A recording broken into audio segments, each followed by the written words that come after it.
kita tahu kan kalau sebuah pohon yang besar itu, ya, ketika ingin berkembang, ya, menjaga dirinya, tetap ada, maka dia pasti akan menjatuhkan benihnya ke bumi. Oke, iya. Nah, dia jatuhkan ke bumi, tujuannya apa? Gitu. Sama-sama punya tujuan. Si pohon induk punya tujuan menjatuhkan benihnya ke bumi. Iya. Tujuannya adalah untuk agar si benih itu tumbuh menjadi dirinya. Oke.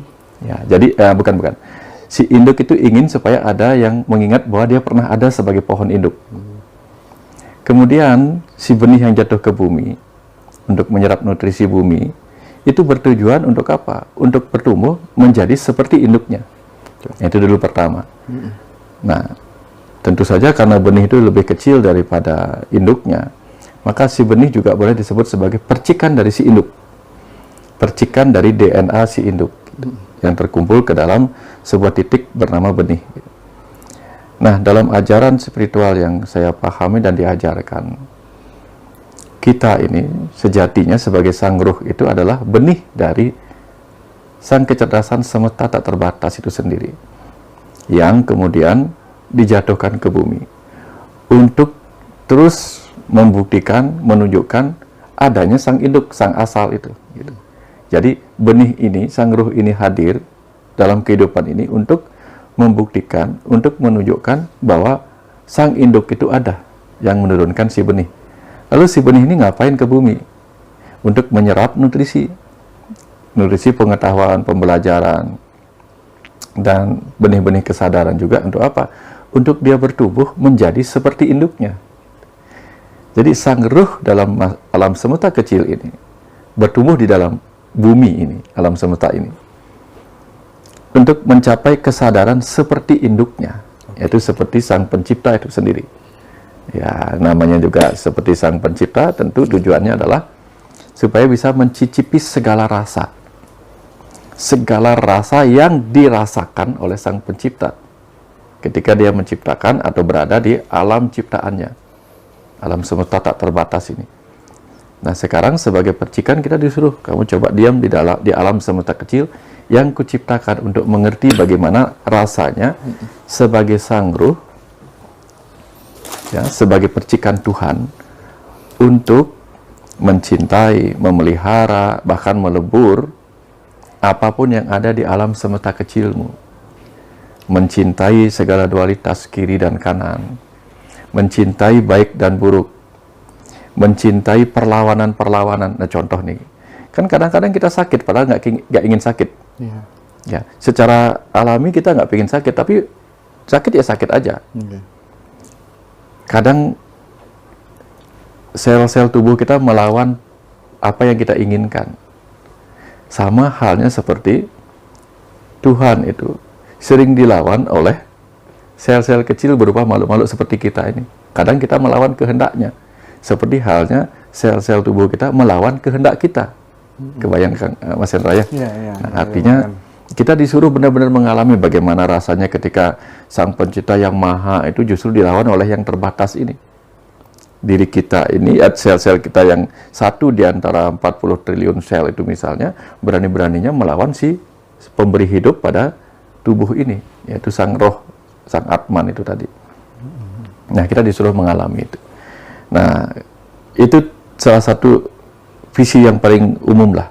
Visi paling umum adalah untuk saya akan bertumbuh seperti induk saya, secara sederhananya. Maka diri kita, sang ruh ini adalah memiliki visi besarnya adalah untuk memiliki kesadaran seperti sang pencipta itu sendiri.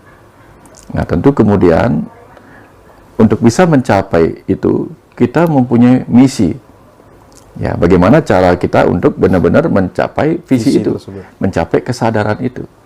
Kesadaran terhadap segala dualitas yang ada di semesta raya ini, melalui kesadaran dan penerimaan ikhlas terhadap segala dualitas yang ada di tubuh kita, semesta kecil ini. Gitu. Nah, yang bergelombang ini. Ya, makanya kita disuruh melewati pelajaran suka duka. Disuruh mengerti apa sih bahayanya kalau kita melakukan karma A, apa sih buahnya, kalau karma B, apa buahnya. Sehingga kemudian kita diajak untuk belajar dewasa, menerima buah dari segala karma kita. Apa yang kita pikirkan akan berbuah. Seperti halnya kalau semesta melemparkan benih jagung ke bumi, tumbuhnya jagung. Semesta melemparkan benih mangga ke bumi, tumbuhnya mangga. Nah, kita disuruh juga menyadari tubuh kita sebagai bumi pertiwi, di mana kita menanam benih karma. Nanti berbuah karma ya harus kita yang terima. Gitu. Harus kita terima, nggak boleh kita nyalahin orang lain. Gitu. Karena benih karma kita sendiri, kan kita yang nanamnya. Nah, jadi dengan pelajaran kesadaran itulah kita disuruh mengalami. Agar kita mengalami, maka kita diciptakan alam. Jadi kita ada di alam kehidupan ini. Hidup juga artinya hayat. Jadi kita disuruh ada di alam hayati ini. Untuk apa? Untuk mengalami dan menghayati pengalaman itu sendiri. Nah, jadi jangan-jangan selama ini kan kita jangankan untuk mau mengalami, apalagi menghayati. Lebih seringnya kita menolak pengalaman itu sendiri, enggak? Itu enggak? Kalau pengalamannya menyenangkan, kita terima. Kalau pengalamannya buruk, kita tolak. Nah, padahal kenyataan sebagai sebuah kebenaran itu enggak mungkin hanya dibentuk oleh kebaikan. Tidak mungkin hanya dibentuk oleh kebenaran. Tapi pasti ada kesalahan. Selalu yang disampaikan sebagai tesis dan antitesis. Makanya termasuk Tuhan. Tuhan menciptakan manusia, sekaligus kemudian manusia menciptakan Tuhan. Sesuai dengan imajinasinya.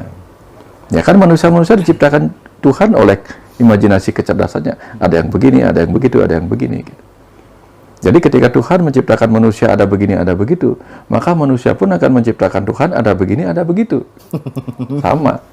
Iya, karena maka Tuhan bagi orang Afrika pasti berkulit hitam. Tuhan bagi orang Cina matanya sipit. Gitu.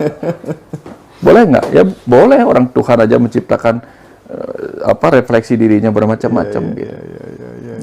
Makanya nggak ada yang salah ketika Tuhan diciptakan dengan berbagai wajah, berbagai nama, berbagai wujud. Untuk menandakan apa? Dia nggak terbatas oleh satu nama, satu wujud, satu rupa, satu apapun itu. Kan dia yang nggak terbatas. Kalau hanya satu kan. Nah, tapi kenapa disebut satu? Karena segala yang kita batasi itu kemudian luruh menjadi seluruh yang terbatas itu. Jadi ketika seluruh yang terbatas, berarti yang terbatas itu luruh menjadi tak terbatas gitu. Jadi oke-oke aja. Nah, itulah kita ini sebagai cermin. Nah, bayangkan atau Mas Hendra kalau pergi, saya sih belum pernah. Kalau pernah pergi ke sebuah ruangan cermin ya, ada yang cembung, cekung dan sebagainya. Kalau kita masuk ke situ kan ketahuan. Kadang wajah kita kayak gini, kayak gitu, macam-macam. Semua itu adalah kita. Direfleksikan oleh cermin, ada yang cembung, ada yang cekung, ada yang begini, ada yang begitu. Sama. Kecerdasan semesta pun menciptakan cermin-cermin di kehidupan ini. Itu kita. Untuk melihat dirinya, oh ada yang begini, ada yang begitu. Gitu. Ya, tetapi, kenapa kita bukan Tuhan? Walaupun kita adalah cermin. Karena cermin itu memang bukan ya seperti ketika kita bercermin, yang dicerminkan bukan kita.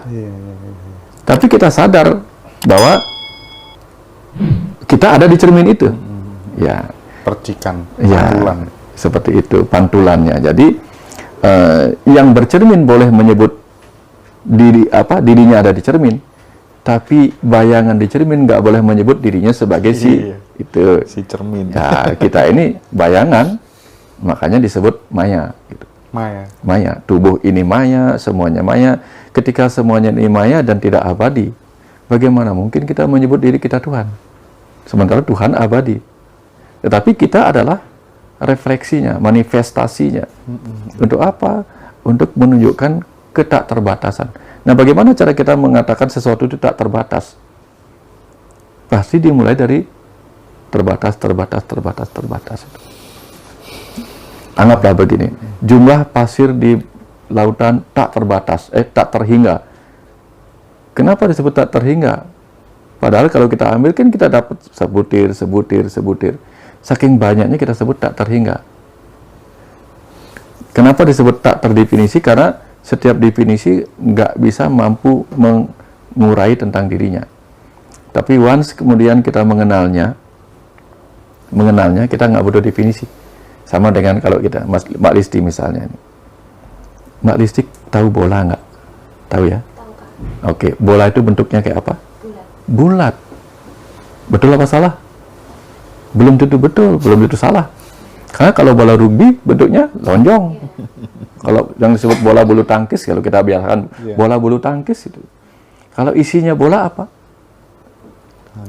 Angin. Kalau bola bowling, isinya bisa macam-macam. Tapi kita ngerti aja bahwa oh ini bola bowling. Semuanya kita sebut bola.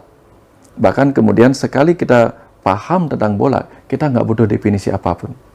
Sama halnya ketika kita sudah paham tentang Tuhan, segala definisi kita nggak butuh lagi, kenal aja, udah. Gitu. Kenal aja. Dari segala arah kita kenal dengan dia, gitu. Nah itu sebabnya di awal-awal tentu kita butuh definisi. Sama dengan meja. Meja itu artinya apa? Betul nggak? Meja tempat meletakkan sesuatu. Terus kalau di sofa ini saya letakkan tas, apakah sofa akan berubah disebut meja? Enggak. Tempat saya meletakkan sesuatu? Enggak juga. Apakah ketika kita duduk, kemudian tempat duduk kita sebut kursi?